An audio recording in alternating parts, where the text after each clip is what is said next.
talk about dynamics.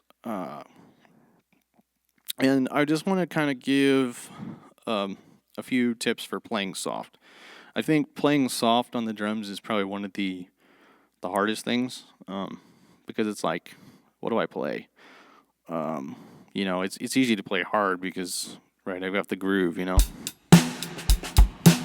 when it comes to soft, it's like, well, do I just not play?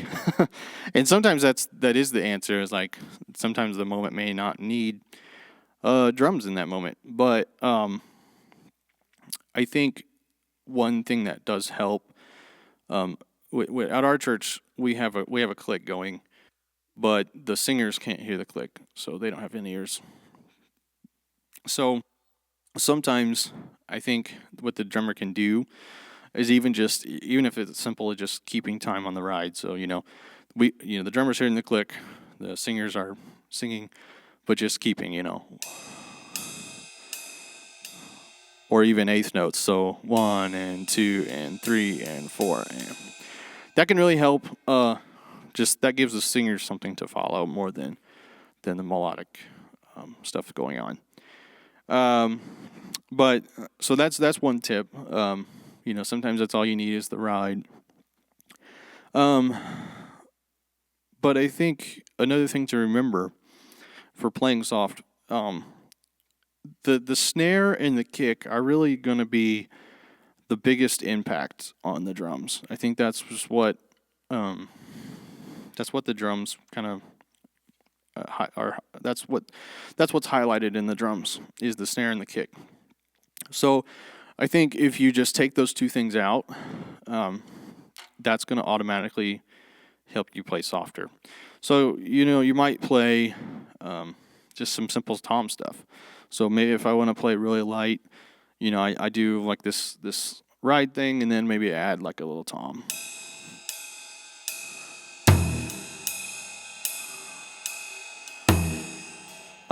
Or something even a little more,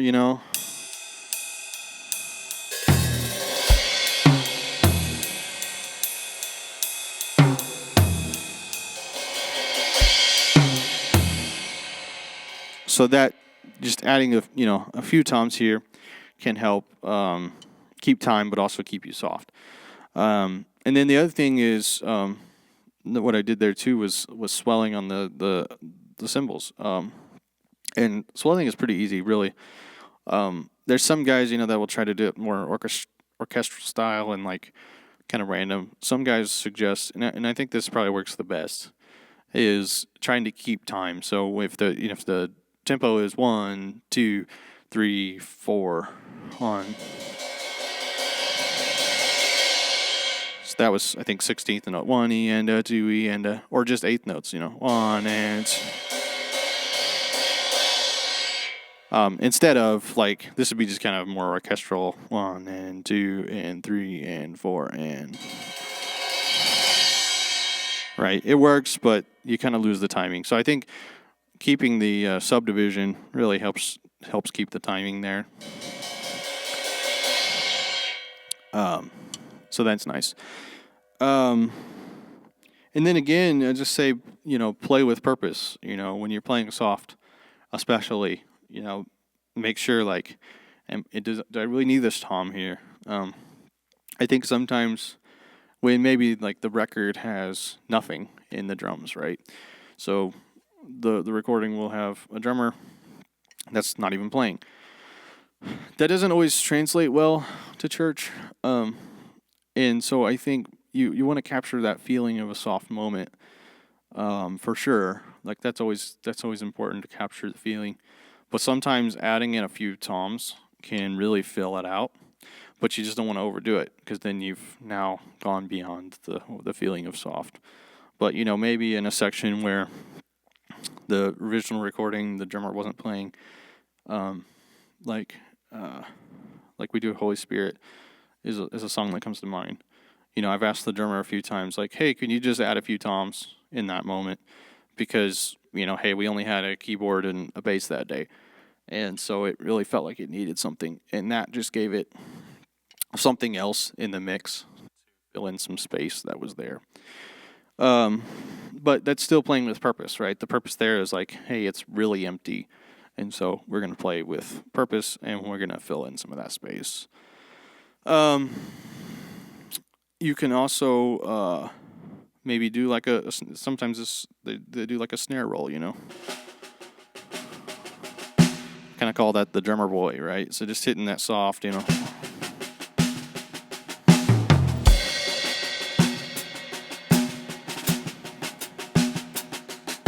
That can be helpful sometimes. And then too, I was going to talk about this later, but I'll just go ahead and mention it. Like if you can learn to play the hi-hat with your left foot, just keeping either quarter notes or eighth notes, right? Eighth note, that'd be eighth notes. That can also fill out, but also keep time, but fill out some space. It kind of sounds like a shaker sometimes.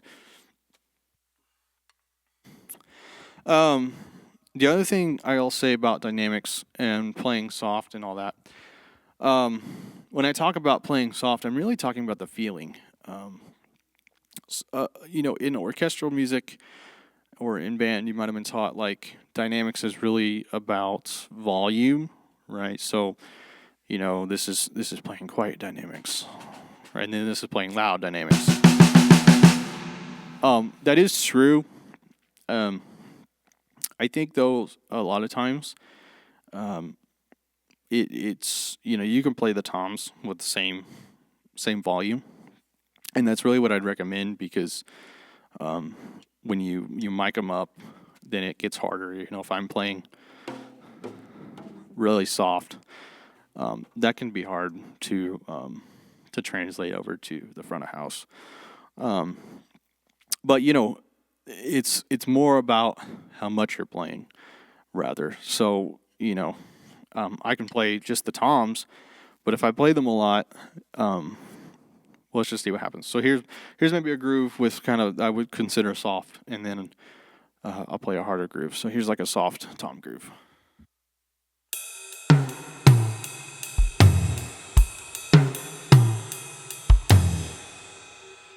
Right, and then here's maybe a harder tom groove.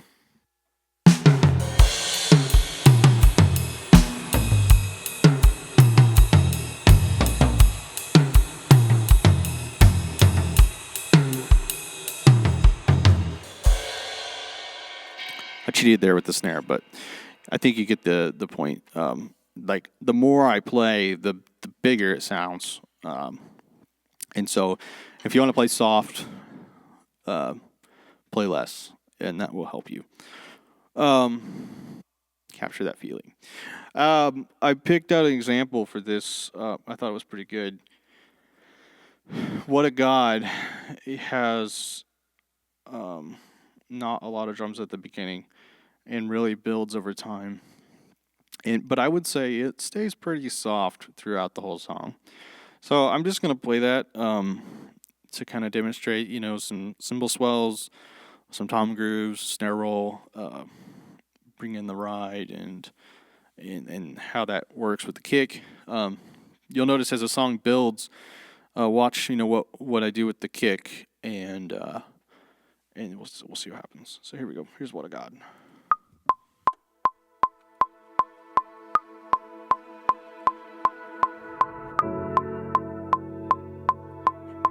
So I think the original doesn't have anything here in the drums, but we have some singers, so they need some help. Let's do this.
So yeah, that's the first part of the song. But yeah, you can kind of notice like there's a few tips in there.